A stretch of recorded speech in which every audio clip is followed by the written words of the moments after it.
વહેલી સવારે એક મોટી કાર્યવાહી હાથ ધરતા સીબીઆઈ ટીમે છત્તીસગઢની રાજધાની રાયપુર અને ભિલાઈના દરોડા પાડ્યા હતા. તપાસ એજન્સીએ પૂર્વ મુખ્યમંત્રી ભૂપેશ બઘેલના નિવાસસ્થાન પર અને આઈપીએસ અધિકારી આરિફ શેખના ઘરે દરોડા પાડવાનું શરૂ કર્યું છે. મળતી માહિતી મુજબ સીબીઆઈ વિનોદ વર્માના ઘરે પણ દરોડા પાડવામાં આવી શકે છે. સીબીઆઈના અધિકારીઓ વહેલી સવારે ભિલાઈ અને રાયપુરના નિવાસસ્થાનો પર પહોંચ્યા હતા. અગાઉ ઈડીની ટીમે પણ આ જ સમયે દરોડા પાડ્યા હતા. ઉલ્લેખનીય છે કે સીડી કૌભાંડ કેસમાં સીબીઆઈએ સમીક્ષા અરજી દાખલ કરી હતી. અગાઉ કોર્ટે સીડી કૌભાંડ કેસમાં ભૂપેશ બઘેલને નિર્દોષ જાહેર કર્યા હતા. આ મામલે સમીક્ષા અરજી પર 4 એપ્રિલે સુનાવણી થવાની છે. ત્યારે સુનાવણી પહેલા સીબીઆઈના અધિકારીઓ પૂર્વ સીએમ ભૂપેશ બઘેલના નિવાસસ્થાને પહોંચ્યા હતા.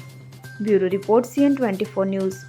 હવે જુઓ દેશ દુનિયાની તમામ ખબરો તમારી આંગળીના ટેરવે.